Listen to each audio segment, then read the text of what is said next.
السلام علیکم ورحمۃ اللہ وبرکاتہ۔ وہ تمام حضرات جو اکثر و بیشتر جسم میں درد کی شکایت کرتے رہتے ہیں، کبھی ان کی کمر میں درد رہتا ہے، کبھی گردن میں درد رہتا ہے، کبھی گھٹنوں میں درد رہتا ہے، کبھی سر میں درد رہتا ہے، ان تمام حضرات کے لیے ایک ایسا عمل ہے، اگر وہ یقین کامل کے ساتھ اس عمل کو کر لیں گے، انشاءاللہ اللہ کی ذات سے امید ہے کہ وہ ان تمام پریشانیوں سے اور ان تمام دردوں سے بہت جلد چھٹکارا پا لیں گے۔ صدق دل کے ساتھ کرنا ہے، اللہ کی ذات پر یقین کرتے ہوئے کرنا ہے۔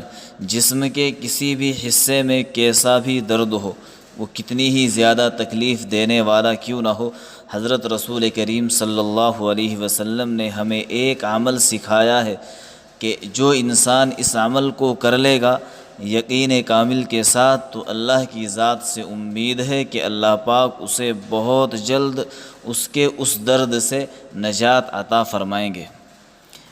عمل بتانے سے پہلے ایک درخواست یہ ہے کہ آپ سب سے پہلے گناہوں سے توبہ کرے، نماز کی پابندی کرے، روزانہ قرآن پاک کی تلاوت کرے اور اللہ سے خوب دعائیں مانگے۔ نبی صلی اللہ علیہ وسلم پر کم از کم 100 مرتبہ درود پڑھ کر بھیجے۔ یہ آپ نے انشاءاللہ یہ تمام کام روزانہ کرنے ہیں۔ چلیے اب عمل کی طرف چلتے ہیں کہ ہمیں عمل کیا کرنا ہے۔ سب سے پہلی چیز آپ کو 3 مرتبہ بسم اللہ الرحمن الرحیم پڑھنا ہے۔ الفاظ صحیح طریقے سے پڑھنے ہیں، درست الفاظ اپنی زبان سے کہنے ہیں، غلط طریقے سے نہیں پڑھنے ہیں، کسی جاننے والے سے پہلے سیکھ لینے ہیں۔ میرے ساتھ پڑھیے، 3 مرتبہ آپ کو پڑھنا ہے۔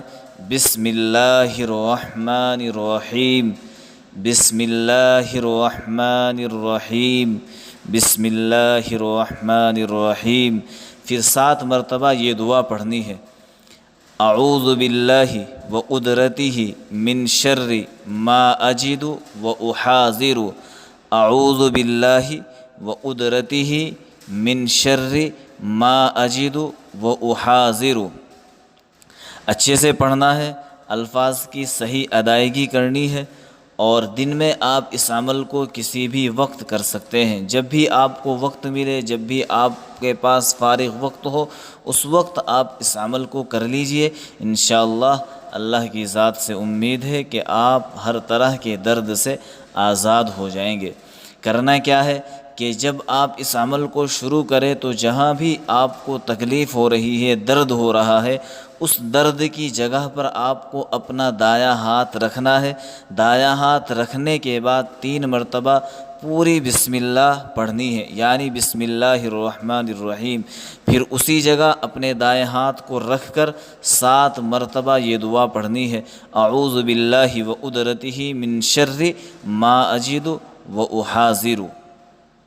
میں پھر کہہ رہا ہوں کہ الفاظ صحیح ادا کرنے ہیں، اپنے کسی قریبی جاننے والے حافظ سے یا کسی عالم دین سے اس دعا کو درست کروا لے تاکہ الفاظ زبان سے صحیح ادا ہو۔ جسم کے کسی بھی حصے میں درد ہو، انشاءاللہ آپ کو بہت جلد اس درد سے نجات ملنے والی ہے۔ آخر میں ایک درخواست یہ کرنی ہے کہ آپ اس وظیفے کو ان تمام لوگوں تک ضرور پہنچائے جو کسی درد کے اندر مبتلا ہے، چاہے وہ کمر کا درد ہو یعنی بیک پین ہو، یا پھر گردن کا درد ہو، یا چیسٹ میں کوئی پین ہوتا ہو، یا پٹھوں میں درد ہوتا ہو، یا مستورات کو پیریڈز کے وقت جو درد ہوتا ہو، کوئی سا بھی درد ہو، آپ اس وظیفے کو زیادہ سے زیادہ لوگوں تک شیئر کیجئے۔ اگر آپ کے شیئر کی برکت سے اللہ نے کسی کو اس درد سے نجات دے دی، یقین جانیے کہ اللہ پاک کے یہاں آپ بہت زیادہ نیکیاں کمانے والوں میں ہو جاؤں گے۔ امید ہے کہ انشاءاللہ آپ اس پر عمل کریں گے اور اپنی دعاؤں میں ہمیں بھی ضرور یاد رکھیے۔ السلام علیکم ورحمۃ اللہ وبرکاتہ۔ Subscribe Maulana Farman Nasim to get more videos.